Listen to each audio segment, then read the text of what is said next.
يا سلام، الروايح الجميلة ما شاء الله تبارك الله. حلقتنا اليوم من المنطقة الجنوبية، المغش باللحم والخضار من المطبخ الجيزاني، أكلة جدا جميلة من الوصفات التقليدية المعروفة في جنوب السعودية. شيء مع خبز الحوح، شوي من عصرة الليمون وشوي من صوص البسباس.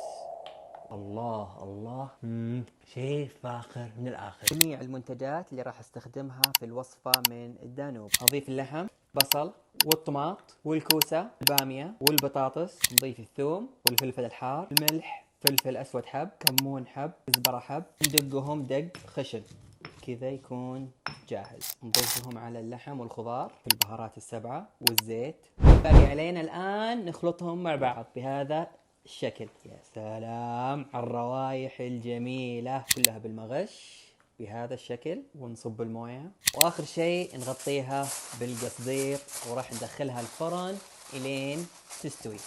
الله على اللقمة الجميلة.